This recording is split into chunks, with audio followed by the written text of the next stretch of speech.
In part 2 of using the array list, we're going to see how to replace elements.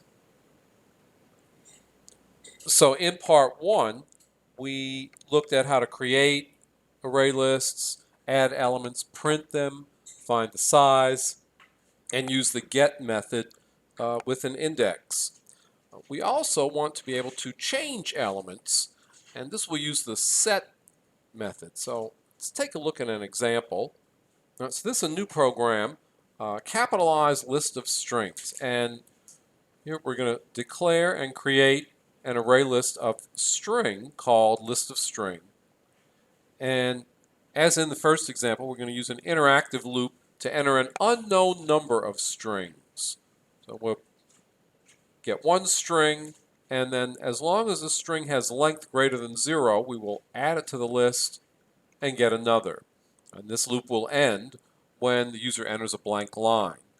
When that happens, we'll see the number of strings entered and what they are.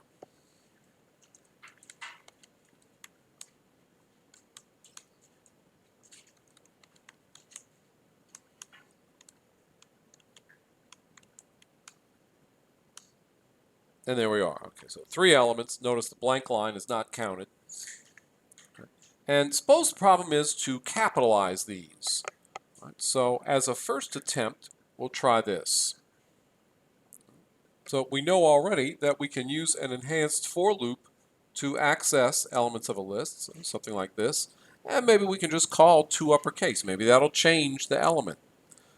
To check whether or not it does, I'm going to print the list after this attempt to see what they look like. So we'll compile, clear the board, and run this again. And green, stop there. And so now list of strings after attempt 1, no, they're still lowercase. Now we said to uppercase, but just touching the element like this doesn't change it in the array, because this actually is a copy of the element from the list. So this isn't going to work. As a second try, maybe a traditional for loop will work. So we set up a for loop that runs for the size of the array. So recall that we don't use dot length as with primitive arrays. We use the dot size method, which will tell us how many elements are in the array. We can use that to control the loop, and then use the loop variable as an index for the get method. So we'll get string and then use the to uppercase method on that, and when the loop ends, take a look, see if that worked.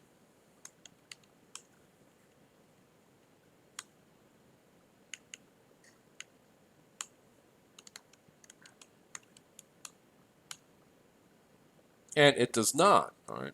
So it turns out that strings cannot be modified. So calling a method on a string gives you a different value, right? And it's not going to change the string. So even though this is directly touching the string in the list, as this was just touching a copy, all right, in neither case does the method change the string. Instead, these are both right-hand values. All right? A new string is being produced.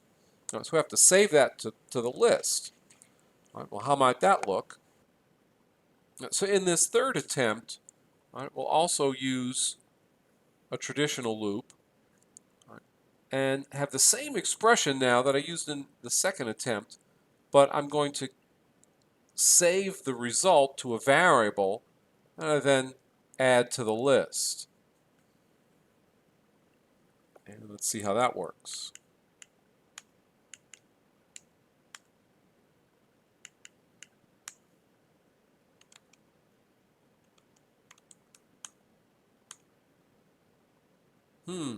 Okay, so the program crashed with out of memory Java heap space.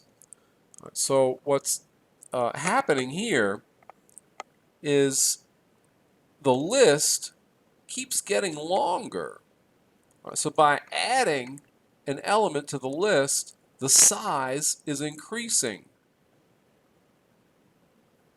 Every time I add an element to the list and then return back to the condition to check the size, the index is updated, but the size is greater too. So the index never catches up with it.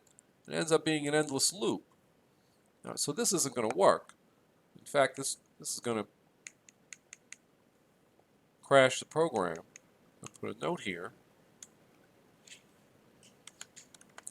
Adding to the list makes the loop infinite.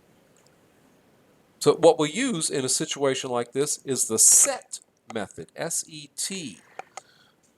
And it looks like this. So use a traditional loop. And in this version, I just copy the value from the list and convert the copied value to uppercase, save that to a new variable, and then set the value at a particular index, the same index that I retrieved from. All right, so I got something from index index n, and I'm setting a new value now at that same position. Okay, so this is going to overwrite the old value.